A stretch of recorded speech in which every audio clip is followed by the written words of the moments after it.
أعوذ بالله من الشيطان الرجيم. پناہ مانگتا ہوں میں اللہ کی شیطان مردود سے۔ بسم الله الرحمن الرحيم. شروع اللہ کا نام لے کر جو بڑا مہربان نہایت رحم والا ہے۔ السلام علیکم ورحمۃ اللہ وبرکاتہ۔ پیارے ناظرین، پیارے دوستوں، پیارے بھائیو، دنیا میں جہاں جہاں آپ اپنی ڈیوٹیاں، نوکریاں، مزدوریاں کر رہے ہیں، پاکستان کے اندر، پاکستان کے باہر، ویڈیو شروع کرنے سے پہلے، دینی ویڈیو شروع کرنے سے پہلے آپ سے پیارے دوست بھائیوں سے گزارش ہے کہ ویڈیو کو لائک اور سبسکرائب ضرور کریں، آپ کی بہت مہربانی ہوگی۔ تو چلتے ہیں نیکسٹ ویڈیو کی جانب۔ ویڈیو کا دوسرا موضوع ہے واقعہ حدیث نمبر 25 کا دوسرا حصہ، ایک بچے کے ایمان کی آزمائش کا واقعہ۔ تو چلتے ہیں دوسرے حصے کی جانب۔ یہاں تک کہ راہب کا پتہ لگا لیا اور راہب کو بلا کر کہا کہ اسلام کو چھوڑ دے۔ اس نے انکار کیا تو بادشاہ نے اسے آرے سے چروا دیا۔ پھر اس نوجوان سے کہا کہ تو بھی دین اسلام سے پھر جا۔ اس نے بھی انکار کیا تو بادشاہ نے اپنے سپاہیوں کو حکم دیا کہ اسے فلاں پہاڑ کی چوٹی پر لے جاؤ، وہاں پہنچ کر بھی اگر دین سے باز آ جائے تو اچھا ہے، ورنہ وہیں سے لڑکا دیں۔ چنانچہ سپاہی اسے پہاڑ کی چوٹی پر لے گئے۔ جب اسے دھکا دینا چاہا تو اس نے اللہ سے دعا کی، اے اللہ، جس طرح تو چاہے مجھے اس سے نجات دے۔ اس کی دعا کے ساتھ ہی پہاڑ ہلا اور سب سپاہی لڑ گئے، صرف وہی بچہ ہی باقی بچا رہا۔ وہاں سے بادشاہ کے پاس گیا۔ بادشاہ نے کہا، یہ کیا ہوا؟ میرے سب سپاہی کہاں ہیں؟ بچے نے کہا، اللہ نے مجھے بچا لیا اور وہ سب ہلاک ہو گئے۔ بادشاہ نے اپنی دوسری سپاہیوں کو حکم دیا کہ اسے کشتی میں بٹھا کر لے جاؤ اور سمندر میں پھینکو۔ یہ لوگ اسے لے کر چلے۔ بیچ سمندر کے اندر پہنچ کر جب اسے پھینکنا چاہا تو پھر وہی دعا کی، اے اللہ پاک، جس طرح تو چاہے مجھے ان سے بچا۔ دعا کے ساتھ ہی موج اٹھی اور سارے کے سارے سپاہی سمندر میں ڈوب گئے، غرق ہو گئے، صرف وہی بچہ باقی بچا۔ پھر وہ بادشاہ کے پاس آیا اور کہنے لگا، میرے رب نے مجھے بچا لیا، اور اے بادشاہ، تو چاہے کتنی تدبیریں بھی کر لے، تو مجھے ہلاک نہیں کر سکتا۔ صرف ایک صورت ہے، جس طرح میں کہوں اگر تو اس طرح کرے تو میری جان نکل سکتی ہے۔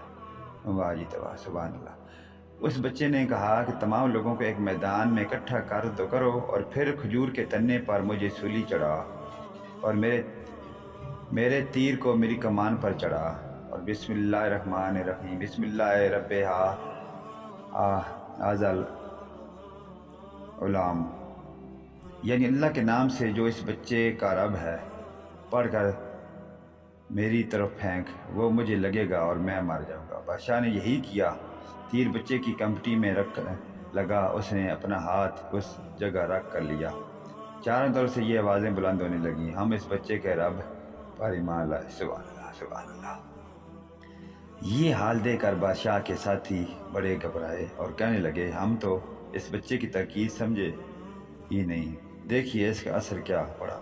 سب لوگ دین اسلام میں داخل ہو گئے۔ ہم نے اسے اس لیے قتل کیا تھا کہ کہیں اس کا مذہب پھیل نہ جائے، لیکن جو ڈر تھا سامنے آ ہی گیا اور سب کے سب مسلمان ہو گئے۔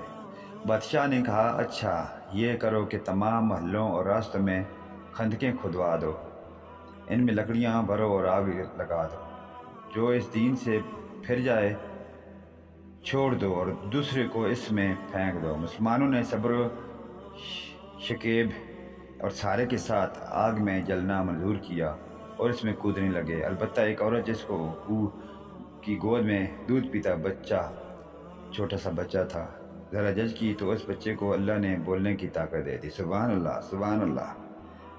اس نے کہا، ماں، اماں جان کیا کر رہی ہیں؟ تم تو حق پر ہو، صبر کرو اور اس میں کود پڑو۔ ریاض الصالحین قرآن مجید میں سورۃ البروج کے اندر اس واقعہ پر اللہ رب العزت نے روشنی ڈالی۔ صحیح اسلامی واقعہ صفحہ نمبر 65-70۔ تو ناظرین کرام، آپ نے دینی اسلامی موضوع پر واقعہ حدیث نمبر 25 کا دوسرا ایسا سنا۔